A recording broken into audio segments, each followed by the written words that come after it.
টাকা না দেস না, আমি তোর এই যে রুমে এসে বসলাম, তোর কোনো কথাই শুনবো না, তুই সর। আরে কি ব্যাপার, ওর বাসায় মেয়ে, ও তো বিয়ে শাদী কোনো কিছুই করে নাই, তাহলে এই মেয়েটা কই থেকে আসলো? হাই হাই রে, কট খাই গেলাম মনে হয়। কি রে, আমার জানা মতো তো তুই বিয়ে করস নাই, আর এই মেয়ে তুই কই থেকে আনলি? টাকা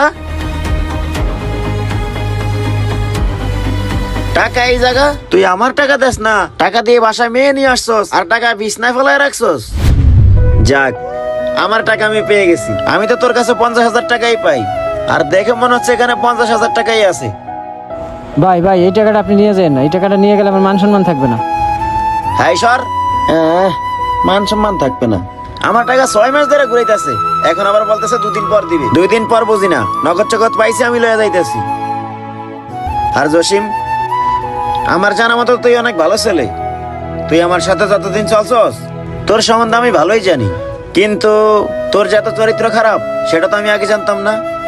আচ্ছা জসিম, তোকে একটা কথা বলি শোন, তুই যে এরকম রুমে মেয়ে মানুষ নিয়ে এসে এই টাকাগুলো নষ্ট করিস, এতে কি তোর কোনো ফায়দা হয়? তুই শুধু শুধু টাকাগুলো নষ্ট করতেছস, তোর চরিত্র খারাপ করতেছস, তুই শুধু শুধু গুনার বাগী হইতেছস। আচ্ছা মানলাম সবারই শারীরিক চাহিদা আছে, তুই তো এখন বিয়ের উপযুক্ত হয়েছস, তুই পারলে একটা বিয়ে করে নে, এভাবে নষ্টামি না করে একটা বিয়ে করে নিলেই তো পারস। দেখ জসিম, তোকে ভালোর ভালোই বলতেছি, এখনো সময় আছে, তুই এই পথ থেকে ফিরে আয়, তাতে তোর জন্য ভালো, আমার জন্য ভালো, এই সমাজের জন্য ভালো। ভাই আমার ভুল হয়ে গেছে, আমি জীবনে আর এসব কাজ করব না। আপনি এই কথা আর কাউকে বললেন না প্লিজ।